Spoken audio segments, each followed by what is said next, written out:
প্রথমে চিংড়ি মাছগুলোকে ধুয়ে পরিষ্কার করে নুন হলুদ দিয়ে ভালো করে ম্যারিনেট করে রাখলাম কিছুক্ষণ।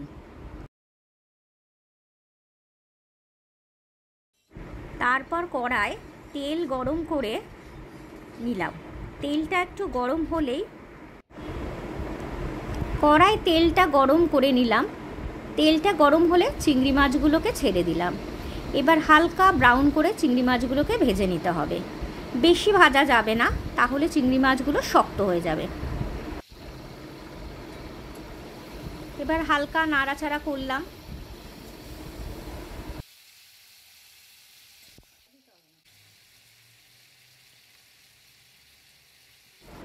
ভাজা আমার কমপ্লিট। এবার গোটা গরম মশলা কিছু দেব। তেজপাতা, শুকনো লঙ্কা, দারচিনি, লবঙ্গ, এলাচ, এইগুলোকে একটু হালকা গন্ধ বেরোলে এবার পেঁয়াজ কুচিটা কুচো কুচো করে আগেই আমি পেঁয়াজটা কেটে রেখেছিলাম, ওটা তেলের মধ্যে দিয়ে দেব। এবার দিয়ে এইগুলোকে হালকা বাদামি পর্যন্ত ভাজতে থাকবো।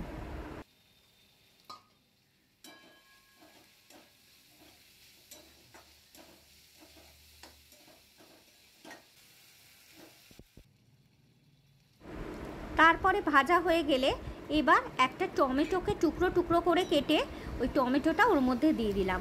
আবার একটু নাড়াচাড়া করতে লাগলাম। যতক্ষণ না টমেটোটা গলে না যাচ্ছে ততক্ষণ আমাকে একটু নাড়াচাড়া করতে হবে। এরপর টমেটোর গন্ধ চলে গেলে আদা আর রসুন বাটা পরিমাণ মতো দিয়ে দিলাম। করে বাটিটা ধুয়ে আমি সামান্য একটু জলের পরিমাণ দেব। এবার আবার নাড়াচাড়া করতে থাকবো।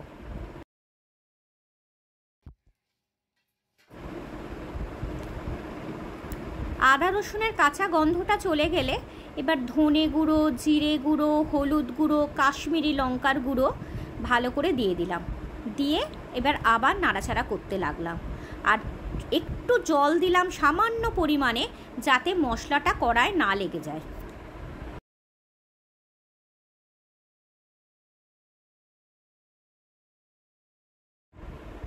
এখানে আমি বাইরে কোনো জল অ্যাড করিনি।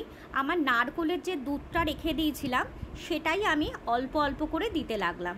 বন্ধুরা, আমি নারকেলের দুধটা কীরকমভাবে বার করেছি সেটা আমি আমার পরের রেসিপিতে তোমাদের বলে দেব। এবার হালকা হালকা করে আবার নাড়তে থাকলাম।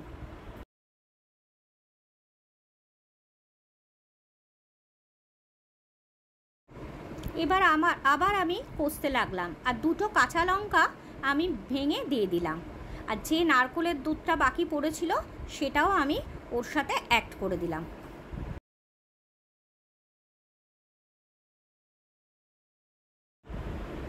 এবার আমি পরিমাণ মতো নুন আর একটু চিনি অ্যাড করলাম।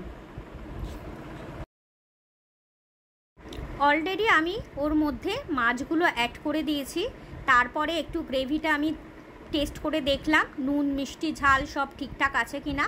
তারপরে আমি গরম মশলা অ্যাড করলাম আর একটু ওপর থেকে ঘি ছড়িয়ে দিলাম। আবার নাড়াচাড়া করলাম।